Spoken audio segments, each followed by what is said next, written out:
فإن خير الحديث كتاب الله وخير الهدى هدى محمد صلى الله عليه وسلم وشر الأمور محدثاتها وكل محدثة بدعة وكل بدعة ضلالة وكل ضلالة في النار أعوذ بالله من الشيطان الرجيم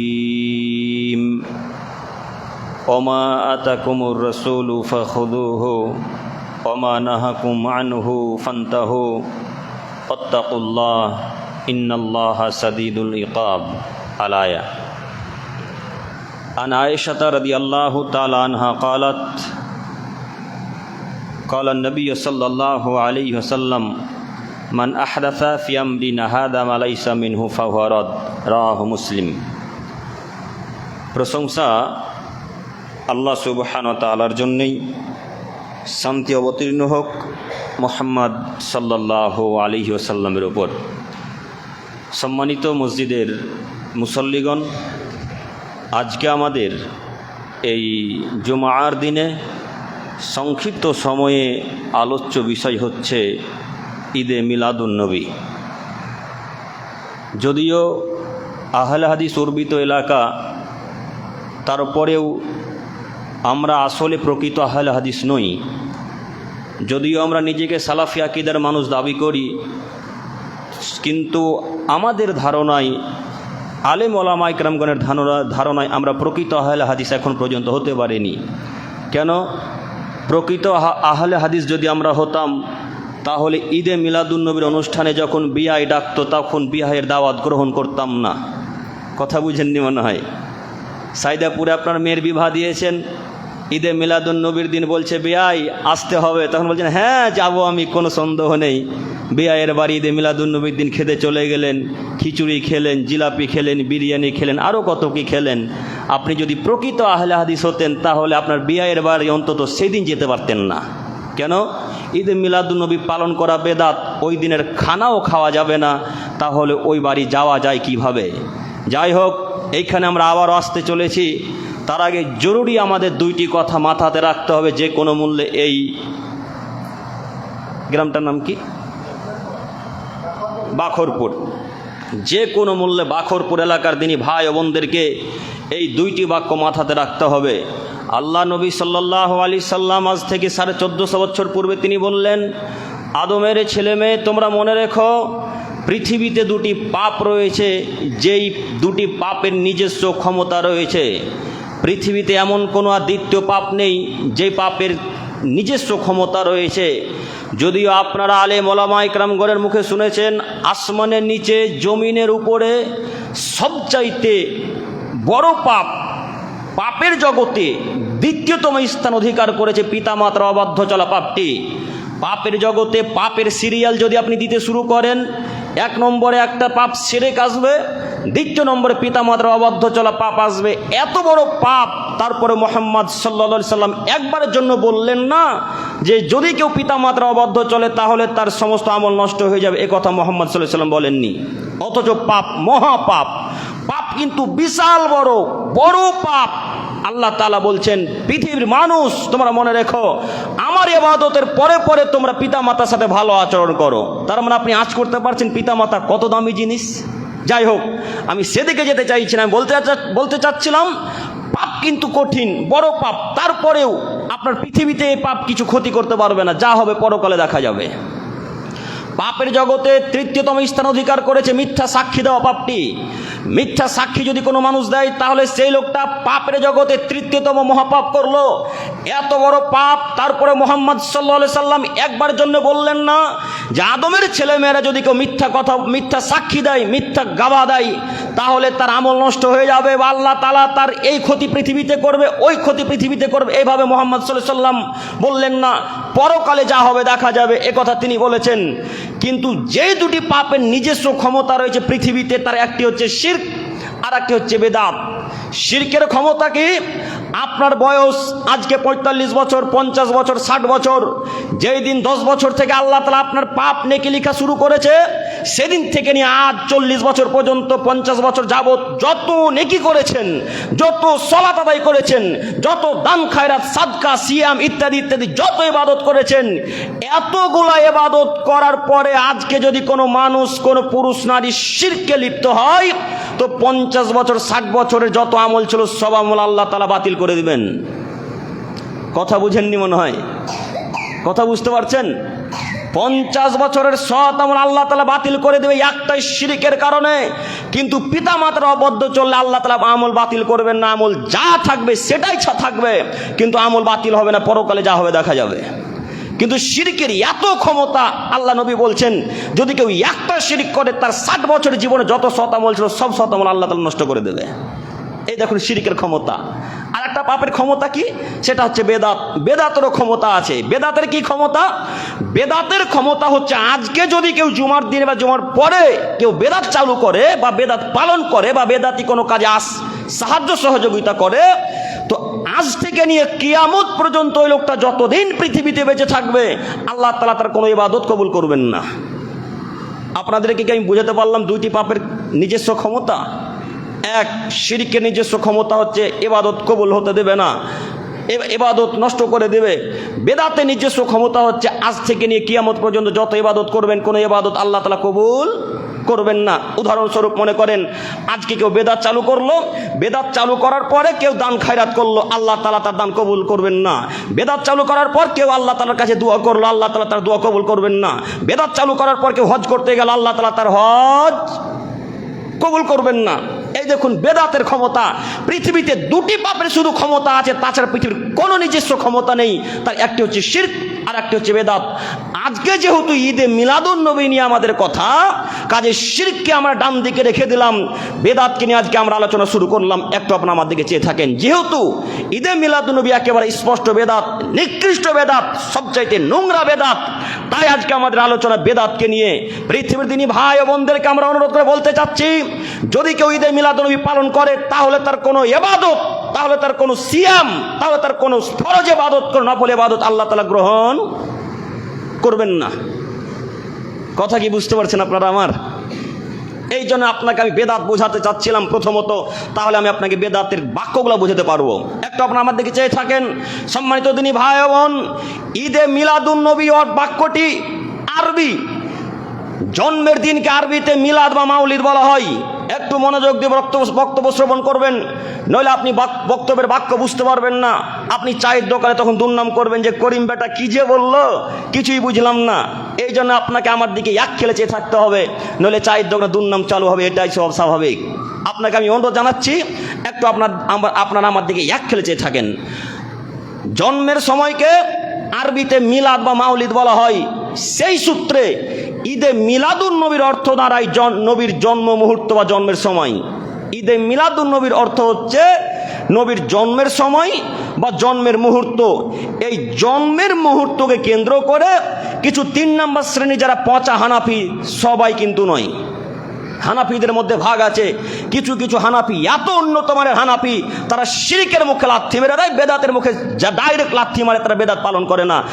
যারা 3 নম্বর শ্রেণীর পচা হানাফি, এই ঈদে মিলাদুন নবীর দিনকে কেন্দ্র করে অজনসিহতের ব্যবস্থা করে। তাই দেখতে পাবেন সাইদাপুরে সেদিন জালসা হয়, জঙ্গিপুরে দেখতে পাবেন গাড়িঘাটে জালসা হয়, আর সাহেব বাজার দেখতে পাবেন সেদিন জালসা হয়, ইত্যাদি ইত্যাদি সেদিন জালসা হয়, অজনসিহতের ব্যবস্থা হয়। সেই দিন জালসা করার পরে সকলে মিলে একত্রিত হয়ে খাবার আয়োজন করে। কেউ বিরিয়ানি দেয়, কেউ জিলাপি দেয়, কেউ খিচুড়ি দেয়। আপনারা যারা গেছেন কোনোদিন বুঝতে পারবেন এই খাদ্যগুলো তারা দেয়। এই জায়গায় তা বড় আসি। শুধু তাই নয়, ওয়াজনসিহত 12টা 1টার দিকে যখন শেষ হয়ে যায়, সবাই মিলে একত্রিত হয়ে দাঁড়িয়ে গিয়ে হঠাৎ মঞ্চে দাঁড়িয়ে গিয়ে বলা শুরু করে, ইয়া নবী সালাম আলাইকা।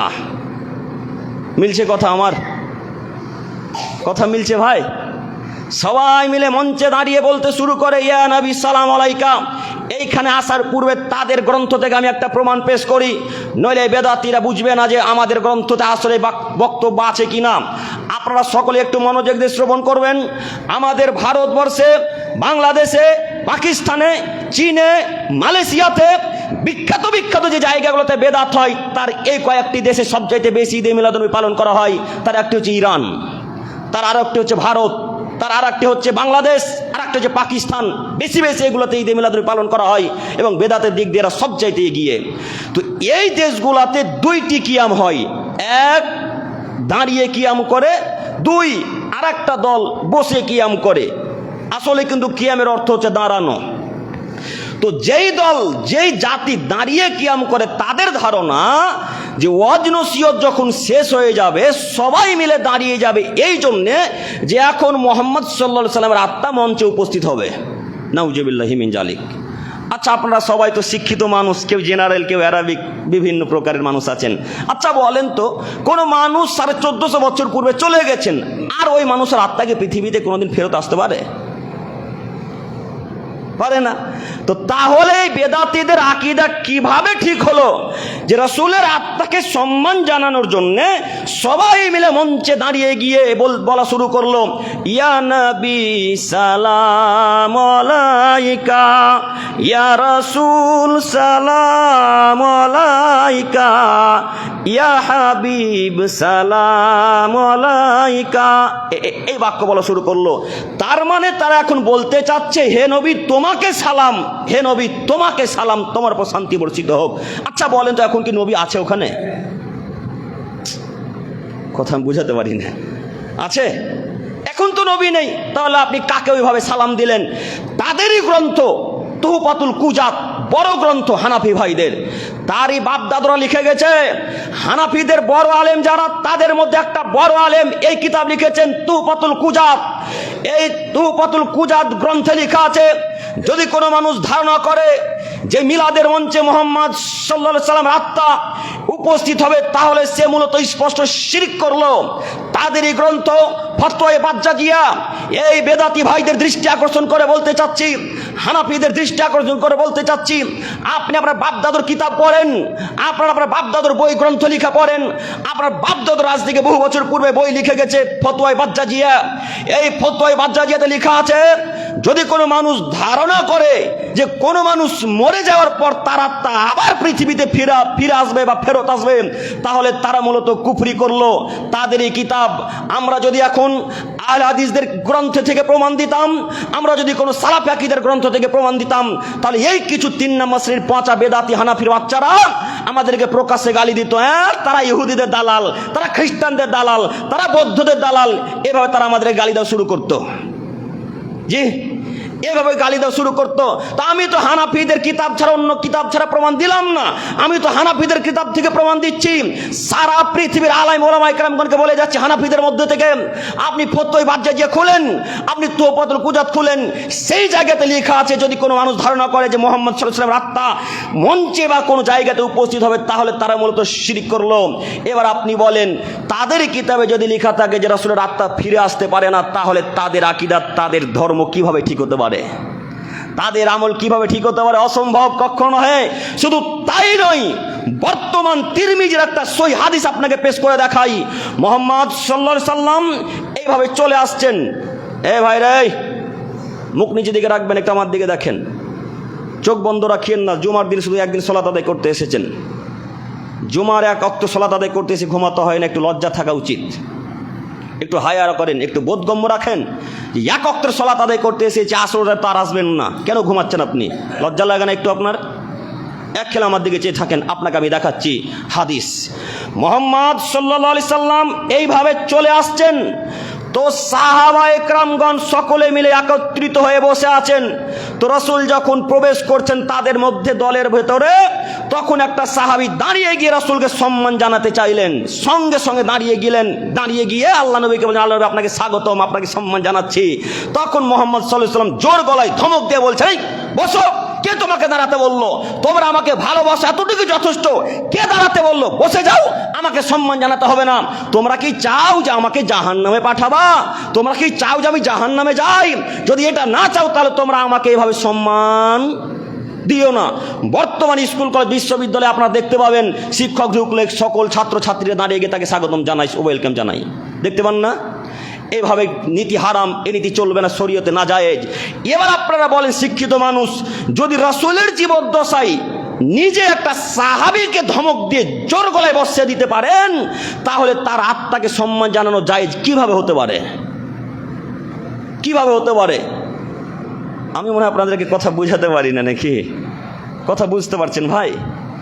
জীবদ্দশায় তিনি একটা সাহাবীকে সাহাবী মানে বুঝলেন, তারা এদিক ওদিক করবে না, তার নাম সাহাবী। যা বলবেন সেটাই আমল করবে। সাহাবীকে ধমক দিয়ে গায়ে হাত ধরে, বসো, কেন তুমি দাঁড়ালে, কে বলো সম্মান জানাতে হবে এভাবে? তো জীবিত মানুষকে যদি সম্মান জানানো না যায়, আত্মাকে কেমনে সম্মান জানাবে না? আত্মা তো আসবেই না পৃথিবীতে। তার মানে তাদের আকীদাটাই ভুল। এই জন্য আমি আপনাদেরকে বলে যাচ্ছি, এই নীতি বাতিল করতে হবে। রসুলের আত্মা কোশ্চিন কালে ফিরে আসবে না। শুধু রসুলের আত্মা কেন, পৃথিবীতে যখন কোনো মানুষ এহকাল ছেড়ে পরকালে পাড়ি দেয়, কোনো মানুষের আত্মা কোশ্চিন কালে পৃথিবীতে ফিরে আসা সম্ভব নয়। আজকে থেকে মাথাতে থাকবেন ইনশাল্লাহ। তাহলে আজকে থেকে দাঁড়িয়ে কিয়াম হোক আর বসে কিয়াম হোক, কিয়ামের মুখে লাথি মেরে দিয়ে আজকে তওবা করে রসুলের আল্লাহর পথে ফিরে আসবো ইনশাল্লাহ। হবে না ইনশাল্লাহ? ইনশাল্লাহ বলেন ইনশাল্লাহ। নীতি পরিবর্তন করতে হবে। আপনি আহলে হাদিস মানুষ, আপনি কেন হানাফিদের গ্রন্থে গেলেন? আপনি কেন বেদাতীদের দিকে গেলেন? আপনি তো প্রকৃত আহলে হাদিস, আমি আপনার দিনী ভাই। শুধু তাই নয় আব্দুল করিম ভাই, আচ্ছা আপনি যে এত জোরালো কণ্ঠে বলছেন যে ঈদে মিলাদুন্নবী বেদাত, তাহলে ঈদে মিলাদুন্নবী চালু হলো কখন থেকে? একটা প্রশ্ন থাকে না মনে? একটা প্রশ্ন থেকেই যায়। তো আচ্ছা এটাও বলি, মনে প্রশ্ন থাকে কেন? এটাও বলে যে সম্ভবত বলবো না ভেবেছিলাম, তাই মতিব কম, তাই বারবার ঘড়ির দিকে দেখতে হচ্ছে। আমি বলতে চাচ্ছিলাম, ঈদে মিলাদুন্নবী মোহাম্মদ সাল্লাল্লাহু আলাইহি সাল্লামের যুগে ছিল না। ঈদে মিলাদুন্নবী সাহাবায়ে কিরামগণের যুগে ছিল না। ঈদে মিলাদুন্নবী তাবেঈনগণের যুগে ছিল না। তাহলে চালু হলো কবে থেকে? এটা চালু হয়েছে আবু সাঈদ মুজাফফরউদ্দিন কুকুবুরির যুগ থেকে। আবু সাঈদ মুজাফফরউদ্দিন কুকুবুরি ইরাকের এরবল এলাকার তিনি প্রেসিডেন্ট, গভর্নর ছিলেন, তিনি রাজা ছিলেন। তিনি ভাবলেন যে রাসূল পৃথিবীতে এলেন, তো তার জন্য কিছু না করা হয়, কিছু না করলে হয়, কেমন কেমন দেখাচ্ছে। তখন তিনি এই আবু সাঈদ মুজাফফরউদ্দিন কুকুবুরি 604 হিজরিতে, মতান্তরে 624 হিজরিতে, 604 মতান্তরে যারা ইতিহাসবিদ তারা বলছেন সম্ভবত 604 নয়তো 624 হিজরিতে এই ঈদে মিলাদুন্নবীর সর্বপ্রথম প্রচলন ঘটান এই আবু সাঈদ মুজাফফরউদ্দিন কুকুবুরি, যা মোহাম্মদ সাল্লাল্লাহু আলাইহি সাল্লামের মৃত্যুর 593 অথবা 614 বছর পরে। রসুলের মৃত্যুর কত বছর পরে ঈদে মিলাদুন্নবীর প্রচলন ঘটে? 593 অথবা 614 বছর পরে। এবার আপনাদের এই এলাকার মানুষের কাছে একটা আমার জিজ্ঞাসা, আপনারা সকলেই বলেন তো দেখি, যে ইসলাম পরিপূর্ণতা লাভ করেছিল মোহাম্মদের যুগে না আবু সাঈদ মুজাফফরউদ্দিন কুকুবুরির যুগে? মোহাম্মদ সাল্লাল্লাহু আলাইহি সাল্লামের যুগে। তো ইসলাম যদি মোহাম্মদের যুগে পরিপূর্ণতা লাভ করে, তাহলে আবু সাঈদ মুজাফফরউদ্দিন কুকুবুরি কিভাবে একটা নতুন ইবাদত চালু করতে পারে? প্রশ্ন থাকে না অন্তরে? তাহলে আবু সাঈদ মুজাফফরউদ্দিন কুকুবুরি মানুষই নন, একেবারে অমানুষের বাচ্চা, অমানুষ। তিনি একটা নিকৃষ্ট বেদাত চালু করে গেছে, এ কথাই চূড়ান্ত। শুধু তাই নয়, আল্লাহ কোরআন মাজিদের মধ্যে বলছেন, আল ইয়াউমা আকমালতু লাকুম দীনাকুম ওয়া আতমামতু আলাইকুম নি'মাতি রাদিতু লাকুমুল ইসলাম দীনাম। এ আদমের ছেলে মেয়েরা মনে রেখো, আজ আমি ইসলামকে পরিপূর্ণ করে দিলাম তোমাদের জন্য, এবং আমার সমস্ত নিয়ামত তোমাদের উপর জারি করে দিলাম, এবং ইসলামকে আমি মনোনীত হিসেবে পছন্দ করে নিলাম, ইসলামকে আমি কবুল করে নিলাম। এবার আপনি বলেন, মোহাম্মদের যুগে যদি ইসলাম পরিপূর্ণতা লাভ করে, তাহলে আবু সাঈদ মুজাফফরউদ্দিন কুকুবুরি কিভাবে নতুন ইবাদত চালু করতে পারে? অসম্ভব কখনো নয়। তার মানে বোঝা যাচ্ছে আবু সাঈদ মুজাফফরউদ্দিন ইবাদতের মুখে লাথি মারতে হবে, ইবাদত গ্রহণযোগ্য নয়, তাই না? এই ইবাদত গ্রহণযোগ্য নয়। আমি দিনী ভাই বোনদের দৃষ্টি আকর্ষণ করে বলতে চাচ্ছি, আজ থেকে পৃথিবীতে যেখানে যারা ঈদে মিলাদুন্নবীর দিন আহ্বান করবে, ডাকবে, তাদের কোনো দাওয়াত গ্রহণ করবে না ইনশাল্লাহ। হবে না ইনশাল্লাহ? ইনশাল্লাহ। সামনে ঈদে মিলাদুন্নবী আছে 26 অথবা 27 তারিখ যত সম্ভব। এই ঈদে মিলাদুন্নবী কোশ্চেন কালে আহলে হাদিসের বাচ্চা পালন করতে পারে না। শুধু তাই নয়, এই আবু সাঈদ মুজাফফরউদ্দিন কুকুবুরি এই ঈদে মিলাদুন্নবীর দিন গান বাজনার আয়োজন করত। আচ্ছা আপনারা বলেন তো, গান বাজনা হালাল না হারাম? হারাম। তো গান বাজনা যদি হারাম হয়, তাহলে এই আবু সাঈদ মুজাফফরউদ্দিন কুকুবুরি কেন নাচ গানের আয়োজন করলে? শুধু তাই নয়, ইতিহাসবিদগণ বলছেন যে আবু সাঈদ মুজাফফরউদ্দিন কুকুবুরি নিজে নাচ গানে অংশগ্রহণ করতেন, নিজে ডান্স করতেন। নাউজুবিল্লাহি মিন জালিক। অথচ মোহাম্মদ সাল্লাল্লাহু আলাইহি ওয়াসাল্লাম প্রকাশ্যে নাচ গানের মুখে লাথি মেরে হারাম করে দিলেন। এবার আপনারা বলেন, এরপরও এক শ্রেণীর 3 নম্বর শ্রেণীর পচা বেদাতি যারা জর্দাখোর, গুলখোর, গুটকাখোর বেদাতির বাচ্চারা বলে যাচ্ছেন যে আবু সাইদ মুজাফফরউদ্দিন কুকুবুরি ভালো কাজ করেছে, আবু সাইদ মুজাফফরউদ্দিন কুকুবুরি একটা দামি কাজ চালু করে গেছে। আরে আবু সাইদ মুজাফফরউদ্দিন ভালো মানুষ, কে বললো ভালো মানুষ বেটা? আবু সাইদ মুজাফফরউদ্দিন কুকুবুরি যদি ভালো মানুষ হতো তাহলে নাচ গানের ব্যবস্থা করতে পারতো? আবু সাইদ মুজাফফরউদ্দিন কুকুবুরি যদি ভালো মানুষ হতো তাহলে বেদাত চালু করতে পারতো? তার মানে আবু সাইদ মুজাফফরউদ্দিন কুকুবুরি ভালো মানুষ নন। আবু সাইদ মুজাফফরউদ্দিন কুকুবুরি যেহেতু বেদাত চালু করেছে, এই পৃথিবীতে যেখানে যারা বেদাতি কাজকর্ম করবে কিয়ামত পর্যন্ত যদি এই পাপ চালু থাকে, বেদাত চালু থাকে, তাহলে আবু সাইদ মুজাফফরউদ্দিন কুকুবুরির কবরে কিয়ামত পর্যন্ত পাপ পৌঁছাতে থাকবে, কোনো মায়ের বেটা ঠেকাতে পারবে না। তার কবরে পাপ পৌঁছাতে থাকবে, কথাই চূড়ান্ত। কাজেই বলছিলাম, যে কোনো মূল্যে ইবাদত করার পূর্বে একটু হাদিস করেন, যাচাই বাছাই করেন। জমি জায়গা কিনছেন তখন কতবার দলিল দেখছেন, কতবার রেকর্ড দেখছেন, কতবার পর্চা দেখছেন। আর যেই ইবাদত করে জান্নাত জাহান্নাম নির্ভর করে সেই ইবাদত সঠিক কিনা ভুল, এটা একবার যাচাই বাছাই করবেন না? হ্যাঁ, এত নোংরা মানুষের আকীদা খারাপ আমরা বুঝতে পারিনি।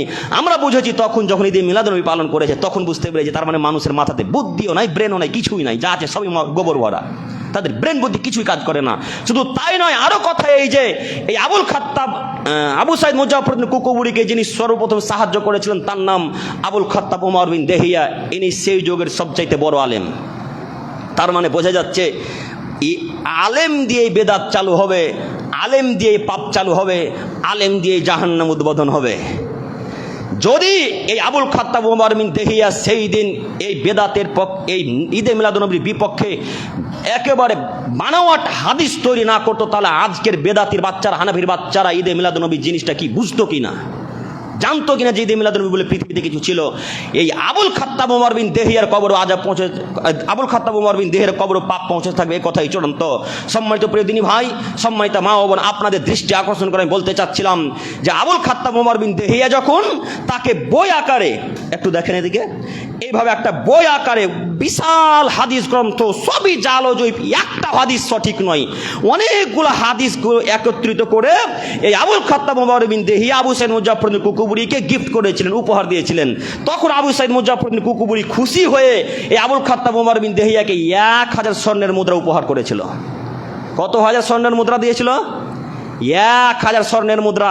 তখন আবুল খাত্তাব ওমর বিন দেহিয়া খুশি হয়ে গেল, আর বেদাত সেদিন থেকে চালু হয়ে গেল। তাহলে আজকে থেকে আমরা বুঝতে পারলাম এই বেদাত কবে থেকে চালু হয়েছে? 604 মতান্তরে 624 হিজরি থেকে। তাই আজকের পর থেকে এই বেদাত আমরা মান্যতা দেব না, হবে না ইনশাল্লাহ। শুধু তাই নয়, আমি আবারও দৃষ্টি আকর্ষণ করে বলতে চাচ্ছি, এই ঈদে মিলাদুন্নবীর পক্ষে যত হাদিস আছে সবই জাল ও বানাওয়াট। ঈদে মিলাদুন্নবীর পক্ষে যত হাদিস আছে সবই জাল ও বানাওয়াট। ঈদে মিলাদুন্নবীর পক্ষে যত হাদিস আছে সবই জাল ও বানাওয়াট। এমন কোন মায়ের বেটা যদি একটা হাদিস ঈদে মিলাদুন্নবীর পক্ষে সঠিক প্রমাণ করতে পারে, একটা হাদিস যদি কোনো মায়ের বেটা সঠিক প্রমাণ করে দিতে পারে, বা সহিহ বা রাসূলের পক্ষ থেকে বা সাহাবায়ে কেরামগণের পক্ষ থেকে যদি কেউ প্রমাণ করে দিতে পারে, সেদিন থেকে জাতির সামনে কোশ্চেন গেলে বক্তব্য দেব না। সারা পৃথিবীর হানাফি উলামায়ে কেরামগণকে চ্যালেঞ্জ, সারা পৃথিবীর হানাফি উলামায়ে কেরামগণকে চ্যালেঞ্জ করে গেলাম, এমন কোন মায়ের বেটা ঈদে মিলাদুন্নবীর পক্ষে একটা হাদিস খুঁজে বের করুক, যে হাদিসে রাসূলের বাণী থাকবে, যে হাদিসে সাহাবীদের কোনো আদেশ থাকবে, যে হাদিসে সাহাবীদের কোনো আমল থাকবে। এরকম কোন মায়ের বেটা যদি হাদিস বা কোন বাক্য প্রমাণ করতে পারে, সেদিন থেকে আমিও ঈদে মিলাদুন্নবী পালন করবো ইনশাআল্লাহ। আর কোশ্চেন কালে ঈদে মিলাদুন্নবীর বিপক্ষে কথা বলবো না ইনশাআল্লাহ। আজকে থেকে খুঁজতে শুরু করেন। বাখরপুর কেন, সারা পৃথিবীর আলেম ওলামায়ে চ্যালেঞ্জ, সারা পৃথিবীর আলেম ওলামায়ে খুঁজতে শুরু করুক। পৃথিবীতে যত হাদিস গ্রন্থ সব হাদিসকে এক জায়গায় রেখে প্রত্যেকটা হাদিসের পৃষ্ঠা উল্টানার দেখেন কোন জায়গায় ঈদে মিলাদুন্নবী লেখা আছে, কোন জায়গায় লেখা আছে। কেউ যদি প্রমাণ করতে পারেন, তার সাথে আমার কিয়ামত পর্যন্ত চ্যালেঞ্জ থাকলো, আমি সেদিন থেকে বক্তব্য ত্যাগ করবো ইনশাআল্লাহ। আল্লাহ তুমি আমাদেরকে সঠিক দিন বুঝে তৌফিক দান করো, সকলেই বলি আমিন।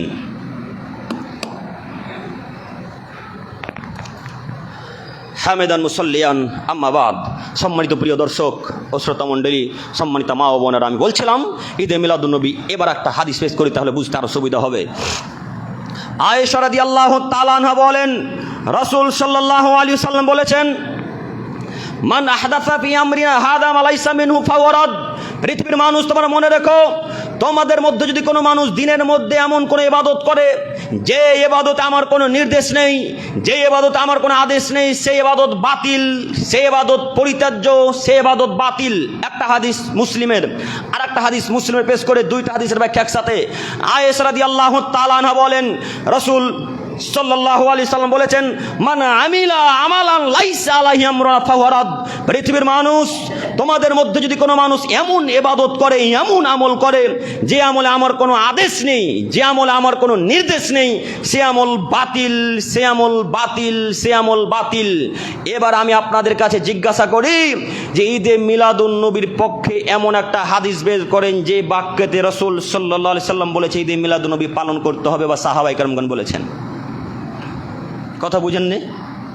রাসূল সাল্লাল্লাহু আলাইহি সাল্লাম বললেন, পৃথিবীর মানুষ মনে রেখো, যদি কোনো ইবাদত করতে হয় তাহলে সেই ইবাদতে আমার আদেশ থাকতে হবে। সালাত আদায় করছেন কেন? রাসূল বলেছে তাই। যাকাত দিচ্ছেন কেন? রাসূল বলেছে তাই। হজে যাচ্ছেন কেন? রাসূল বলেছেন তাই। ফকিরকে টাকা পয়সা দিচ্ছেন কেন? আল্লাহ আদেশ করেছেন তাই। মায়ের সাথে ভালো আচরণ করছেন কেন? আল্লাহ আদেশ করেছেন তাই। তো ঈদে মিলাদুন নবী যখন আমল করছেন তখন আল্লাহ কি রাসূল বলেছে এটা দেখবেন না? হ্যাঁ, তখন দেখার প্রয়োজন হয় না? কে বললো ঈদে মিলাদুন নবী জায়েজ? অসম্ভব, কখনোই। সম্মানিত তিনি ভাই, সম্মানিত প্রিয় দর্শক, সম্মানিত তিনি ভাই ও বোনেরা, আমি বলতে চাচ্ছিলাম ঈদে মিলাদুন নবীর পক্ষে একটা হাদিস সঠিক নয়। যত হাদিস আছে সব আবুল খাত্তাব ওমর বিন দেহিয়ার তৈরি, যত হাদিস আছে সব আবুল খাত্তাব ওমর বিন দেহিয়ার তৈরি। এই আবুল খাত্তাব ওমর বিন দেহিয়া পাপী মানুষ, খারাপ মানুষ, তার একটা হাদিস গ্রহণযোগ্য নয়, তার একটাও হাদিস মানা যাবে না। তাই বলছিলাম ঈদে মিলাদুন নবীর মুখে আজকে থেকে ছুঁড়ে ফেলে দিতে হবে, আজকে থেকে ঈদে মিলাদুন নবী পালন করা যাবে না। যদি ঈদে মিলাদুন নবী পালন করা জায়েজ বা সুন্নাত বা আর কিছু প্রমাণ করতে হয় তাহলে মুহাম্মদ সাল্লাল্লাহু আলাইহি সাল্লামকে আবার পৃথিবীর বুকে ফিরে আসতে হবে। মুহাম্মদ সাল্লাল্লাহু আলাইহি সাল্লাম পৃথিবীর বুকে ফিরে এসে বলবেন, এই মক্কার জনগণ, এই মদিনার অধিবাসীরা, তোমরা মনে রেখো, আমি সেই দিন বিদায় হজের ভাষণে এই বাক্য বলতে ভুলে গেছিলাম যে ঈদে মিলাদুন নবী পালন করা যাবে না। আমি সেদিন এই কথা বলতে ভুলে গেছিলাম যে ঈদে মিলাদুন নবী পালন করা যাবে না। আজকে আমি আবার কথা ফিরিয়ে নিয়ে বলছি যে ঈদে মিলাদুন নবী পালন করবে। আজকে আবারও বলে যাচ্ছি আমি মুহাম্মদ সাল্লাল্লাহু আলাইহি সাল্লাম যে আজকে থেকে তোমরা ঈদে মিলাদুন নবী পালন করবে। যদি মুহাম্মদ সাল্লাল্লাহু আলাইহি সাল্লাম আরবের বুকে, মদিনার বুকে বা ভারতবর্ষে এসে বলেন যে ঈদে মিলাদুন নবী পালন করা যাবে বা সুন্নাত বা জায়েজ, তাহলেই পালন করা যাবে। আর যদি মুহাম্মদ সাল্লাল্লাহু আলাইহি সাল্লাম এই বাক্য না বলে তাহলে কোশ্চেন কালে ঈদে মিলাদুন নবী পালন করা যাবে না। যেহেতু মুহাম্মদ সাল্লাল্লাহু আলাইহি সাল্লাম পৃথিবীতে আসবেন না, কাজে ঈদে মিলাদুন নবী সুন্নাত হওয়ার ব্যাপারে কোনো প্রশ্ন আসে না। কথা বুঝেননি? ঈদে মিলাদুন নবী সুন্নাত হওয়ার প্রশ্ন আসে না।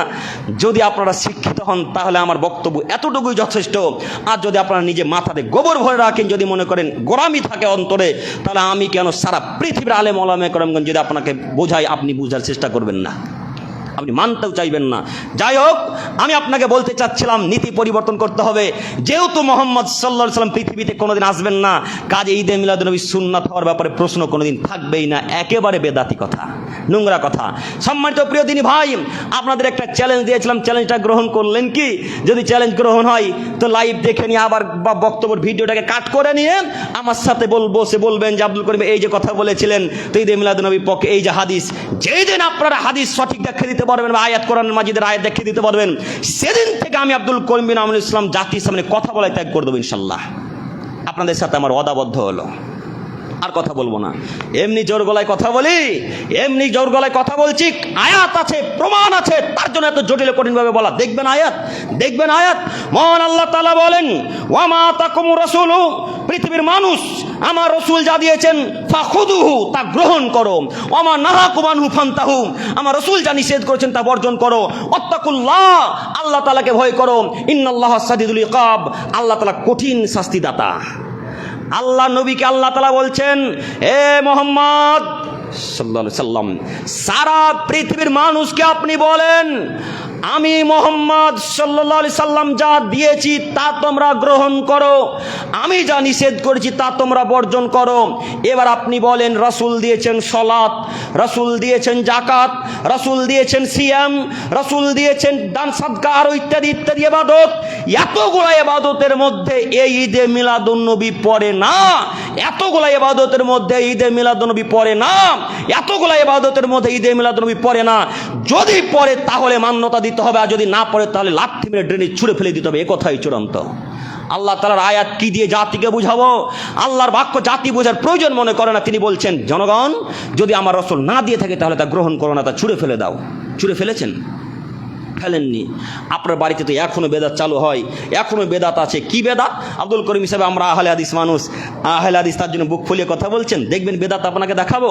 ওই যে বাড়িটা উদ্বোধন করছিলেন গতকালকে, তখন বাড়িটা উদ্বোধন করার সময় ইমাম সাহেব ডাকলেন কেন? হাফেজ সাহেব ডাকলেন কেন?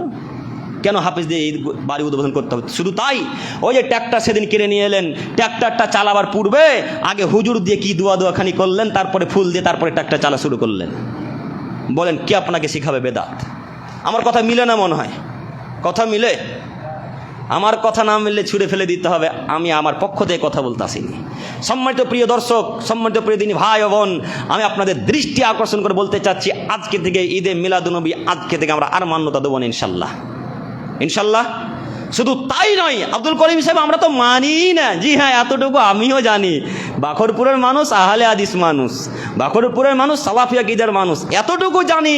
কিন্তু বিহায় আর বিহান যখন ডাকে তখন আর মান্যতা দিতে পারি না। যখন জামায়ে ডাকে তখন আর মান্যতা দিতে পারি। কথা মিলল না, না? তখন আর মান্যতা দিতে পারি না। বিহা আপনার মেয়ের বিবাহ দিয়েছেন সাইদাপুরে, জঙ্গিপুরে, সাহেব বাজারে, আর ইত্যাদি ইত্যাদি জায়গাতে। যারা করে বেদাতিদের আখড়া, বেদাতিদের ওখান থেকে শুরু হয় বেদাত, শিরক ওখান থেকে শুরু হয়। ওখানে চলে গেলেন সেই দিন কেন? কেন চলে গেলেন? সারা পৃথিবী একদিকে হয়ে যাবে, হয়ে যাক, আমি আব্দুল করিম ইসলাম একাই একদিকে থাকবো, এর নাম আহলে হাদিস। সারা পৃথিবী বেদাতের দিকে চলে যাবে, চলে যাক, আমি আব্দুর রহমান একাই একদিকে থাকবো, এর নাম সালাফি আকীদার মানুষ। কে বলল আপনি আহলে হাদিস? কে বলল আপনি সালাফি আকীদার মানুষ? আপনি বেদাতির সাথে মিশে গেছেন। নইলে আপনার বাড়িতে বেদাতি আশ্রয় পায় কি হিসাবে? আলী রাদিয়াল্লাহু তাআলা আনহু বলেন, মুহাম্মদ সাল্লাল্লাহু আলাইহি সাল্লাম যা বলেছেন প্রত্যেকটা কথা আমি আমার এই কাগজে লিপিবদ্ধ করে রেখেছি। আলী রাদিয়াল্লাহু তাআলার একটা কাগজ ছিল, তিনি লিপিবদ্ধ করতেন। তো যা বলেছেন আমি প্রত্যেকটা কথা লিপিবদ্ধ করে রেখেছি। লিপিবদ্ধ করার পরে আবু আলী রাদিয়াল্লাহু তাআলা বলছেন, আল্লাহর নবী বলেছেন মদিনা হতে হারাম পর্যন্ত, আয়ের হতে সাওর পর্যন্ত, এগুলো জায়গার নাম। মদিনা হতে হারাম পর্যন্ত, আয়ের হতে সাওর পর্যন্ত, এই মধ্যবর্তী জায়গাতে যে কেউ যদি বেদাতিকে সম্মান করে, বেদাতিকে আশ্রয় দেয়, বেদাতিকে ভালোবাসে, তাহলে তার উপর আল্লাহর লানত, তার উপরে ফেরেশতাগণের লানত, তার উপর সারা পৃথিবীতে যত মুমিন পুরুষ নারী আছে সকলের লানত। শুধু তাই নয়, তার ফরজ, তার নফল কোনো ইবাদত আল্লাহ তাআলা গ্রহণ করবেন না। মুত্তাফাকুন আলাইহি, হাদিস বুখারী মুসলিম। কি করবেন হাদিস? হাদিসটাকে কি করবেন? সকালবেলায় দাঁত পুড়িয়ে দাঁত মাজবেন নাকি? কখন মান্যতা দেবেন? বেদাতির সাথে এত সম্পর্ক কেন আপনার? বেদাতির আপনার সব থেকে চরম শত্রু, আপনি জানেন না? আহলে হাদিস এলাকায় যদি কখনো প্রোগ্রাম হয় আর বেদাতিরা যদি জানতে পারে যেটা আহলে হাদিস প্রোগ্রাম, তাহলে তারা থানাতে অবজেকশন জানিয়ে প্রোগ্রামটাকে ক্যান্সেল করায়। তার নাম বেদাতি মানুষ। কোনো হিন্দু আজ পর্যন্ত প্রোগ্রাম বন্ধ করেছে এটা আমার মনে পড়ে না, তবে বেদাতিরা আমাদের হাজারো প্রোগ্রাম ক্যান্সেল করেছে। আপনার মালদা জেলার ওই কালিয়াচক থানার অন্তর্গত পাশে একটা গ্রাম আছে মুথরাপুর, নাম শুনেছেন? যেখানে কদিন আগে খুব ঝামেলা হচ্ছিল। মুথরাপুর প্রোগ্রাম ছিল 2024 কিংবা 25 যত সম্ভব প্রোগ্রামে যাব। মাগরিব আসরের কিছুক্ষণ আগে ফোন করে বলা হচ্ছে, আব্দুল করিম ভাই যত প্যান্ডেল ছিল সব প্যান্ডেলকে বেদাতিরা ভেঙে চূর্ণ বিচূর্ণ করে দিয়েছে। শুধু শুনেছে যে আমরা যাচ্ছি তার কারণে, আমরা শিরক বেদাতের বিরুদ্ধে কথা বলি তার কারণে। যাই হোক, আমি বলতে চাচ্ছিলাম আজকে থেকে ঈদে মিলাদুন্নবী আমরা মান্যতা দেব না ইনশাল্লাহ। হবে না ইনশাল্লাহ? সম্মানিত দিনী ভাই, তাহলে এক শ্রেণীর মানুষ বলবে, আমার হাতে 2 মিনিট সময়, একটু আপনার আমার দিকে চেয়ে থাকেন। এক শ্রেণীর মানুষদেরকে দেখবেন যেমন ঈদে মিলাদুন্নবীর দিন আসবে সকলে একেবারে মাথাতে একটা ব্যাজ বাঁধবে, লা ইলাহা ইল্লাল্লাহ, আর এইভাবে একবার গর্দান দিয়ে ঘাড় দিয়ে ঝুলে থাকবে একটা পতাকা, যেখানে থাকবে ইয়া নবী, যেখানে লেখা থাকবে ইয়া আলী, আরও ইত্যাদি ইত্যাদি লেখা থাকে। দেখেননি? যদি দেখে থাকেন তো হ্যাঁ বলবেন। তো তারাকে দেখবেন একটা ট্র্যাক্টরের উপরে একটা বক্স ভাড়া করে, বক্সকে বেঁধে খুব দিন রাত সেই দিন গজল বাজাবে, জালসা বাজাবে, আর বেদাতিদের কথা বাজাবে, আর বারবার বলতে থাকবে নবী কা দামান নেই ছোড়েঙ্গে, সরকার কা দামান নেই ছোড়েঙ্গে, নবী কা দামান নেই ছোড়েঙ্গে। এইভাবে আরও কত কি তারা বাক্য বলে। আচ্ছা বলেন তো, একদিন মোহাম্মদ সাল্লাল্লাহু আলাইহি সাল্লামকে ভালোবেসে পরকালে রেহাই পাওয়া যাবে? হ্যাঁ? আপনি যদি কোনো জাতিকে ধ্বংস করতে চান তাহলে তাদেরকে দিনের মধ্যে আবদ্ধ করে দেন, দিনের মধ্যে বেঁধে দেন, তাহলে তারা ওই জাতি এমনি ধ্বংস হয়ে যাবে। উদাহরণস্বরূপ, আপনি যদি খ্রিস্টানদেরকে ধ্বংস করবে মনে করেন, তাহলে তাদেরকে কোনো একটা তারিখের মধ্যে, কোনো একটা দিনের মধ্যে বেঁধে দেন, তাহলে তারা ধ্বংস হয়ে যাবে। ঠিক ওইভাবে খ্রিস্টানদেরকে দেখবেন যেদিন 25শে ডিসেম্বর সেদিন তারা সবাই গির্জাঘরে যাবে। 25শে ডিসেম্বর যেমন শেষ, গির্জাঘর খালি, আর গির্জাঘরে একটা লোক থাকবে না, দেখেছেন? আর কোনোদিন গির্জাঘরে যাবে না, আবার ঘুরিয়ে 25শে ডিসেম্বরে যাবে। উদাহরণস্বরূপ আরও একটা দিই, হিন্দু ভাইদের আকিদা দেখেন, যেদিন দুর্গাপূজা কালী পূজা সেদিন মন্দিরে লোক আঁটবে না, একেবারে থই থই থই থই করবে হাজার হাজার লোক। যেমন দুর্গাপূজাকে জলে ভাসতে দিল, তেমন তারাও শেষ, দুর্গাপূজাও শেষ। তাহলে তাদের ধর্ম টিকে থাকলো? আপনি মুসলিম ধর্ম, ইসলাম ধর্মটাকে ধ্বংস করেছেন। ঈদে মিলাদুন্নবীর দিন কত নাচ গান, কত ইবাদত, কত কি করলেন। যেমন ঈদে মিলাদুন্নবী রাত্রি পার হয়ে গেল, আপনিও পার, মসজিদ খালি, আর আপনাকে দেখতে পাওয়া যায় না। ঠিক শবে বরাতের দিনও তাই, শবে বরাতের সারা রাত্রি সিয়াম সালাত আদায় করলেন, সারা দিন ইবাদত করলেন, শবে বরাতের দিন যেমনই শেষ, আপনিও শেষ, মসজিদ ফাঁকা। তো বলেন ইসলামকে ভালোবাসা হলো? ইসলামকে ভালোবাসতে হলে কিয়ামত পর্যন্ত ভালোবাসতে হবে। রাসূলের প্রতি ভালোবাসা দেখাতে হলে কিয়ামত পর্যন্ত ভালোবাসা দেখাতে হবে। এর নাম প্রকৃত আহলে হাদিস, এর নাম সালাফি আকীদার মানুষ। সম্মানিত দিনী ভাই, তারা বলে আমরা ওই আশিকে রাসূল, তাই এগুলো করি। আচ্ছা, আশিকে রাসূল কে বলতে পারেন? আশিকে রাসূল তো তারাই যারা রাসূলের সুন্নাতকে মেনে চলে, তাই না? আশিকে রাসূল তো সেই যে রাসূলের প্রত্যেকটা কথাকে অক্ষরে অক্ষরে মান্যতা দেয়। তো যারা ব্যাজ কপালে বেঁধেছে আর ওই বক্সের রাস্তাতে জঙ্গিপুর, সাইদাপুর, সাহেব বাজারে ঘুরে বেড়াচ্ছে, এদেরকে খোঁজ নিয়ে দেখেন, মুখের দিকে তাকান, কারোর মুখে দাড়ি নেই। কিসের আশিকে রাসূল? হ্যাঁ, যারা সেই দিন জালসার আয়োজন করে তাদের সবার প্যান্ট টাকুর নিচে থাকে, বলেন ও কিসের আশিকে রাসূল? তাই তো আমি গত বছর জুমার খুতবাতে বা জালসাতে বলেছিলাম, আরে বেটা তুমি আশিকে রাসূল নও, তুমি আশিকে শয়তান। তুমি শয়তানকে ভালোবাসো, তুমি রাসূলকে ভালোবাসো না। তুমি যদি রাসূলকে ভালোবাসে তাহলে তোমার মুখে দাড়ি থাকতো, তুমি কিসের আশিকে রাসূল বেটা? তুমি যদি রাসূলকে ভালোবাসে তাহলে তোমার প্যান্টটা টাকুর উপরে থাকতো, তুমি কিসের আশিকে রাসূল? তুমি যদি রাসূলকে ভালোবাসতে তাহলে তুমি 5 ওয়াক্তের সালাত আদায় করতে। তুমি তো রাসূলকে ভালোবাসো না, তোমার সালাত নেই, সিয়াম নেই, যাকাত নেই, দান খায়রাত নেই, মাকে ভালোবাসো না, বাপকে ভালোবাসো না, তুমি পাড়া প্রতিবেশীকে গালি দাও, তুমি কখন আশিকে রাসূল হলে? তুমি আশিকে রাসূল নও, তুমি আশিকে শয়তান, তুমি আশিকে শয়তান, তুমি আশিকে শয়তান, তোমরা আশিকে শয়তান, তোমরা আশিকে রাসূল নও। আশিকে রাসূল ছিলেন আবু বকর সিদ্দিক, আশিকে রাসূল ছিলেন উমর, আশিকে রাসূল ছিলেন আলী, আশিকে রাসূল ছিলেন সাহাবায়ে কেরামগণ। আল্লাহ নবী যা বলতো অক্ষরে অক্ষরে মান্যতা দেওয়ার চেষ্টা করতো, তারা হলো প্রকৃত আহলে হাদিস, তারা হলো প্রকৃত আশিকে রাসূল। আপনি আশিকে রাসূল নন। তাহলে আশিকে রাসূল আজকে থেকে যদি দাবি করেন তাহলে কি করতে হবে? কি করতে হবে? দাড়ি ছেড়ে দিতে হবে। আশিকে রাসূল আজকে থেকে দাবি করলে প্যান্টটা এখন উপরে পড়তে হবে। আশিকে রাসূল যদি দাবি করেন তাহলে আজকে থেকে সালাত আদায় করতে হবে। আশিকে রাসূল যদি দাবি করেন তাহলে পিতা মাতার সাথে ভালো আচরণ করতে হবে। আশিকে রাসূল যদি দাবি করেন তাহলে সিয়াম, সালাত ইত্যাদি ইত্যাদি যত রাসূলের আদেশ আছে সব আদেশকে মান্যতা দিবে যারা, তারা হলো প্রকৃত আশিকে রাসূল, তারা হলো প্রকৃত আশিকে রাসূল, তাই না? আল্লাহ তুমি আমাদেরকে সঠিক দিন ধর্ম বোঝার তৌফিক দান করো, সকলেই বলি আমিন। সময় শেষ, আমি বক্তব্য লং করতে চাচ্ছি না। আমি এত তাড়াতাড়ি কথাগুলো বলার চেষ্টা করলাম, তারপর আমি সম্পূর্ণ শেষ করতে পারলাম না। আপনারা বুঝতে পেরেছেন কিনা তাও আমি জানি না, তারপরেও বলি আল্লাহ এই দিনই ভাই ও বোনদেরকে সঠিক দিন বুঝে তৌফিক দান করো, সকলেই বলি আমিন। সম্মানিত প্রিয় দিনী ভাই, শেষ পর্যায়ে এসে বলি আল্লাহ তোমার তো দয়ার অভাব নাই, তুমি তো দয়াশীল, ক্ষমাশীল, তুমি তো রহমান। তুমি যদি সারা পৃথিবীর মানুষের প্রতি দয়া করো, কেউ তোমার পক্ষে বা বিপক্ষে কোনো কথা বলার অধিকার রাখে না, ক্ষমতা রাখে না। সে আশা নিয়ে মেম্বারে দাঁড়িয়ে তোমার দরবারে ভিক্ষে চেয়ে বলি মালিক আমাদের সমস্ত দিনী ভাই ও বোনদেরকে বেদাত সম্পর্কে বুঝে তৌফিক দান করো, সকলেই বলি আমিন।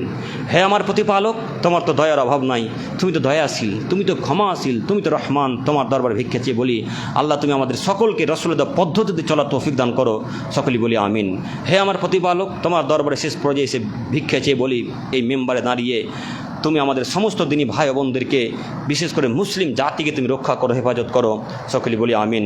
আল্লাহ আমরা বড় নির্যাতিত, অপমানিত, লাঞ্ছিত, যেখানে যাই আমরা অপমানিত হতেই থাকি। আল্লাহ এই আশা নিয়ে তোমার দরবারে ভিক্ষা চাইছি, আমাদের পক্ষে এমন একটা নেতা প্রেরণ করো যে নেতা আমাদের পক্ষে হয়ে বাতিলের বিরুদ্ধে কথা বলবে, এরকম একটা নেতা তুমি আমাদেরকে দান করো, সকলেই বলি আমিন। হে আমার প্রতিপালক, তোমার দরবারে ভিক্ষা চাইছি আমরা যেন পৃথিবীতে যতদিন বেঁচে থাকি ততদিন পর্যন্ত যেন তোমার রাসূলের পদ্ধতিতে তোমার আদেশ মেনে যেন চলতে পারি, সেই তৌফিক তুমি আমাদেরকে দান করো, সকলেই বলি আমিন। এখান থেকে আলোচনা শেষ করলাম। সুবহানাকাল্লাহুম্মা ওয়া বিহামদিক আশহাদু আল্লা ইলাহা ইল্লা আনতা আস্তাগফিরুক ওয়া আতুবু ইলাইক।